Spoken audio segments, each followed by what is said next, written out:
I'm still tempted. I still battle fleshly desires on a daily basis. It's something that I need to surrender to God moment by moment.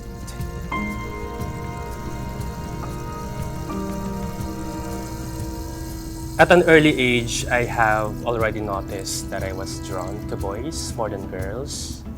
I also identified with my mom more than my dad. I never had a chance to bond closely with my dad and even with my two brothers.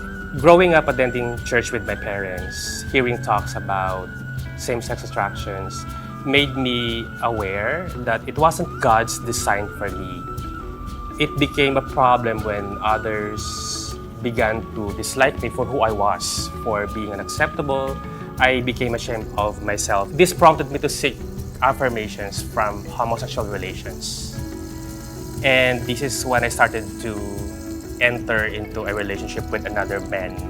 In a way, nakakapagod din siya kasi there are so many things na kailangan mong gawin.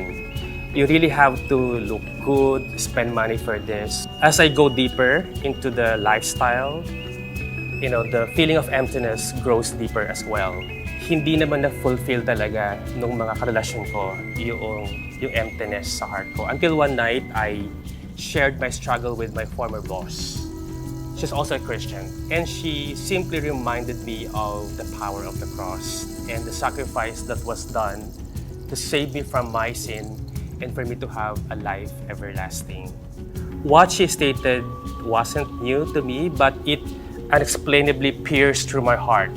I felt convicted and convinced that night, so I decided to end my relationship. It wasn't an easy decision, but I just felt that the Lord is really want me to do other things.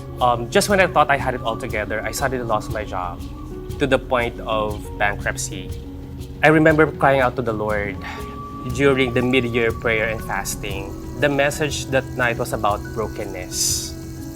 The sharer stated that God will allow you to be broken so that you will depend on Him completely, because He can only utilize us to the fullest if we are dependent on Him 100%. In God, my life has been given a fresh start. I have been in this journey for quite a while and I have no regrets. God has shown me that who I am is not dependent on how I feel, but rather on what He says about me in His Word. Currently, I am the servant leader of the Living Free Ministry.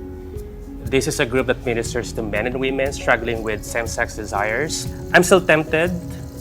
I still battle fleshly desires on a daily basis.